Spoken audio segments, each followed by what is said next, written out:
तो दोस्तों आज हम फिर से आपके लिए लेकर आए हैं देश दुनिया की सभी ताजा बड़ी खबरें। फटाफट एक एक कर विस्तार से आज आपको बताएंगे, तो वीडियो को अंत तक जरूर देखें। दोस्तों पहली खबर में आपको बता दें कि इस्लामिक देशों के जरिए रूस पर हमला करवाना चाहता है अमेरिका। पुतिन की जासूसी एजेंसी ने किया दावा, अमेरिका के उड़े होश। वहीं आपको बताएंगे दोस्तों की तुर्की में भूकंप की भविष्यवाणी करने वाले रिसर्चर ने किया दावा, भारत में भी आने वाला है शक्तिशाली भूकंप, मोदी सरकार की उड़ी नींद। वहीं आपको बताएंगे दोस्तों की मौलाना साबुद्दीन रिजवी ने मदनी को कहा गलत, बोले ओम और अल्लाह एक नहीं, इसके हैं अलग अलग मतलब। वहीं आपको बताएंगे दोस्तों की ममता बनर्जी ने बीएसएफ के अधिकारियों को बताया आतंकी, कहा बीएसएफ ने बंगाल के बॉर्डरों पर फैला रखा है आतंक, जो है निर्दोष लोग की कर रहे हैं ये लोग हत्या। वहीं आपको बताएंगे दोस्तों की आम आदमी पार्टी ने भाजपा के खिलाफ खोला मोर्चा, जुलूस निकालते हुए लगाए मोदी अडानी आजाद भारत के सबसे बड़े भ्रष्टाचारी। वहीं आपको बताएंगे दोस्तों की बिहार में जेडीयू नेता ने दिया बयान, पीएम मोदी को पाकिस्तान से निपटने में डर लग रहा है तो फौज में दे मुसलमानों को जगह, 2 दिन में छीन लेंगे पाकिस्तान। वहीं आपको बताएंगे दोस्तों की आवारा पशु सिर्फ किसान की फसल नहीं बल्कि देश का खा रहे हैं भविष्य, बीजेपी सांसद वरुण गांधी ने अपनी ही सरकार पर बोला हमला। तो दोस्तों सभी खबरों को आपको एक एक कर बताने वाले हैं, वीडियो को लाइक कर चैनल को सब्सक्राइब कर दें। इसी बीच पर तो दोस्तों अगली खबर की ओर, तो इस्लामिक देशों के जरिए रूस पर हमला करवाना चाहता है अमेरिका, पुतिन की जासूसी एजेंसी ने किया दावा। जब दोस्तों आपको बता दें कि रूस की विदेशी जासूसी सेवा ने आरोप लगाते हुए बताया है कि उससे खुफिया सूचना मिली है कि अमेरिकी सेना रूस पर हमला करवाने के लिए इस्लामिक देशों को तैयार कर रही है। रूसी विदेशी खुफिया सेवा, जिसे एसवीआर के नाम से भी जाना जाता है, उसने दावा किया है कि मुस्लिम देशों के जरिए अमेरिका रूस पर हमला करवाना चाहता है, क्योंकि अमेरिका में इतना दम नहीं है कि वो अकेले रूस से लड़ सके, इसलिए इस्लामिक देशों का अमेरिका को साथ चाहिए। आपको बता दें कि इस जासूसी एजेंसी के प्रमुख कोई और नहीं बल्कि रूसी राष्ट्रपति व्लादिमीर पुतिन के करीबी सहयोगी सरगेस नारिसकिन कर रहे हैं, और ये एजेंसी कभी सोवियत युग में केजीबी का हिस्सा हुआ करती थी। मैं आपको बता दें कि आगे रूस ने आरोप लगाया है कि इसमें इस्लामिक स्टेट और अल कायदा से जुड़े समूहों के 60 ऐसे आतंकवादियों को अमेरिकी सेना ने भर्ती किया है और उन्हें सीरिया में रूस में हमले को अंजाम देने की ट्रेनिंग दी जा रही है। ये सभी सीरिया में अमेरिकन बेस में ट्रेनिंग हासिल कर रहे हैं। रूस की विदेशी खुफिया सेवा ने कहा है कि उन्हें राजनयिकों, सिविल सेवकों, कानूनी प्रवर्तन अधिकारियों और सशस्त्र बलों के कर्मियों के खिलाफ आतंकवादी हमलों की तैयारी करने का काम सौंपा जाएगा। तो ये बड़ी अपडेट आई दोस्तों की जैसे ही रूस की जासूसी एजेंसी ने दावा किया तो उसके बाद अमेरिका के भी होश उड़ गए। तो किस तरह से अमेरिका एक तरफ मुसलमानों को बदनाम करता है, उनके खिलाफ कार्रवाई करता है, और दूसरी तरफ अपने को बचाने के लिए मुसलमानों का ही साथ लेता है। इसी बीच पर तो दोस्तों अगली खबर की ओर, तो तुर्की में भूकंप की भविष्यवाणी करने वाले रिसर्चर ने किया दावा, भारत में भी आने वाला है शक्तिशाली भूकंप, मोदी सरकार की बड़ी चिंता। जब दोस्तों आपको बता दें कि तुर्की और सीरिया में भूकंप से खतरनाक तबाही मची हुई है। इन दोनों देशों में अब तक करीब 35,000 लोगों की मौत हो चुकी है। मौत का ये आंकड़ा लगातार बढ़ता ही जा रहा है। तुर्की में भूकंप आने के कुछ समय बाद नीदरलैंड के एक रिसर्चर बेहद चर्चा में आ गए हैं। दरअसल आपको बता दें कि हुगर विट्स नाम के एक रिसर्चर ने तुर्की में ही भूकंप आने की भविष्यवाणी 3 दिन पहले ही कर दी थी। अब वही रिसर्चर ने एक बार फिर से नई भविष्यवाणी की है और भारत, पाकिस्तान सहित अफगानिस्तान के आसपास के इलाकों में भूकंप आने की आशंका उन्होंने जताई है। उन्होंने कहा है कि जिस तरह से तुर्की में भूकंप आया और हालात बिगड़े, उसी तरह का भूकंप भारत, पाकिस्तान और अफगानिस्तान में भी आने वाला है। भाई आपको बता दें कि उनकी रिसर्च के बाद मोदी सरकार की नींद उड़ गई है, क्योंकि तुर्की में काफी नुकसान हुआ है। इसी बीच पर तो दोस्तों अगली खबर की ओर, तो मौलाना साबुद्दीन रिजवी ने मदनी को कहा गलत, बोले ओम और अल्लाह एक नहीं, इसके मतलब अलग।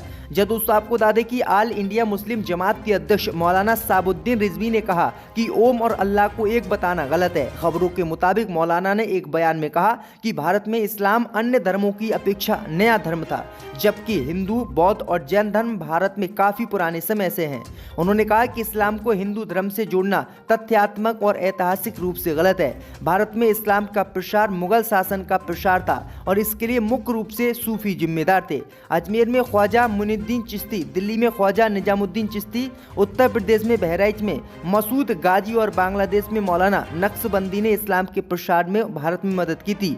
मौलवी ने आगे कहा कि अल्लाह और ओम दोनों अलग अलग शब्द हैं और दोनों के अर्थ अलग हैं। मौलवी ने समझाया कि ओम 3 अक्षरों से बना है जो ब्रह्मांड, विष्णु और महेश को संदर्भित करता है। वहीं अल्लाह एक ऐसी इकाई को संदर्भित करता है जो पवित्र और शुद्ध है और जिसका कोई मबूद नहीं है। तो ये बड़ी अपडेट आ रही दोस्तों, क्योंकि मौलाना मदनी ने ओम और अल्लाह को एक बताया था, जिसके बाद काफ़ी लोगों ने इनका विरोध किया था। उसके बाद इन्होंने माफ़ी मांगी थी। इसी बीच पर तो दोस्तों अगली खबर की ओर तो ममता बनर्जी ने बीएसएफ को बताया आतंक फैलाने वाली सेना। जी दोस्तों, आपको बता दें कि पश्चिम बंगाल की मुख्यमंत्री ममता बनर्जी ने सोमवार को 2024 में भाजपा को हराने के अपने आह्वान को फिर से दोहराया है। उन्होंने कहा है कि देश के लोगों को अराजकता को खत्म करने के लिए लोगों की सरकार लाने का प्रयास करना चाहिए। बंगाल में हिंसा और भ्रष्टाचार पर भाजपा अध्यक्ष जेपी नड्डा की हालिया टिप्पणी ममता बनर्जी ने बंगाल विधानसभा में ये बयान दिया।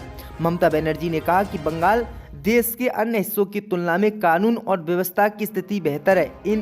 इस दौरान उन्होंने ये भी दावा किया कि राज्य के सीमावर्ती इलाकों में बीएसएफ ने आतंक फैलाया हुआ है। मुख्यमंत्री ममता बनर्जी ने कहा कि सीमावर्ती इलाकों में निर्दोष लोग मारे जा रहे हैं। केंद्र इन हत्याओं की जांच के लिए जांच कमेटी को भेजने की जहमत तक नहीं उठाता है। तो ये बड़ी अपडेट आ रही दोस्तों।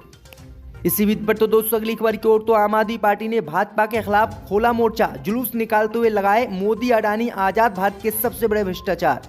जी हाँ दोस्तों, आपको बता दें कि प्रधानमंत्री मोदी ने उद्योगपति गौतम अडानी के साथ मिलकर आजाद भारत का सबसे बड़ा घोटाला किया है। ये हिंडनबर्ग की रिपोर्ट से पता चली है। आम आदमी पार्टी की उड़ीसा इकाई ने विरोध प्रदर्शन करते हुए ये बातें कही हैं। आम आदमी पार्टी का एक विशाल जुलूस मास्टर कैंटीन चौराहे से निकलकर भाजपा के प्रदेश कार्यालय की ओर जा रहा था। पुलिस ने उसे मंदिर के पास रोक लिया। वहीं आम आदमी पार्टी ने प्रधानमंत्री नरेंद्र मोदी का पुतला फूंका। इसी बीच आप कार्यकर्ताओं ने बीजेपी कार्यालय की तरफ जाने की कोशिश भी की, जिसे लेकर पुलिस के साथ इनकी झड़प भी हो गई और कई कार्यकर्ताओं को जो है हिरासत में भी लिया गया। वहीं आपको बता दें कि इसी बीच विरोध प्रदर्शन करते हुए मोदी और अडानी को आम आदमी पार्टी ने देश का सबसे बड़ा भ्रष्टाचार बताया है। इसी बीच अगली खबर की ओर तो अरब नेताओं ने यरूशलेम वेस्ट बैंक में इजराइल की कार्रवाई की निंदा की। जब दोस्तों आपको बता दें कि अरब और इस्लामिक देशों के कई नेताओं और वरिष्ठ अधिकारियों ने यरूशलेम और कब्जे वाले वेस्ट बैंक में इजराइल की हालिया कार्रवाई की रविवार को निंदा की। इन क्षेत्रों में हाल के दिनों में इजराइल और फिलिस्तीनियों के बीच हिंसा की घटना बढ़ गई हैं। काहिरा में आयोजित बैठक की मेजबानी अरब लीग ने की थी और इसमें मिस्र के राष्ट्रपति अब्दुल फतेह अल सीसी, जॉर्डन के राजा अब्दुल्ला द्वितीय और फलस्तीन के राष्ट्रपति महमूद अब्बास के साथ साथ कई विदेश मंत्री और वरिष्ठ अधिकारियों ने भाग लिया था। बैठक में वक्ताओं ने यरूशलेम और वेस्ट बैंक में घरों को ढहाए जाने और बस्तियों के विस्तार सहित इजराइल की एक तरफा कार्रवाई की निंदा की है। उन्होंने इजराइल के अधिकारियों द्वारा शहर के विवादित पवित्र धर्म स्थल की यात्रा किए जाने की भी निंदा की है। ये स्थल यहूदियों और मुसलमानों दोनों के लिए पवित्र माना जाता है और इस तरह की यात्रा अक्सर इजराइल और फलस्तीन के बीच अशांति का मुख्य केंद्र रहा है। तो ये बड़ी अपडेट आ रही दोस्तों। इसी बीच पर तो दोस्तों अगली खबर की ओर तो जेडीयू नेता का बड़ा बयान। पीएम मोदी को पाकिस्तान से निपटने में डर लग रहा है तो फौज में दे मुसलमानों को जगह, 2 दिन में छीन लेंगे पाकिस्तान।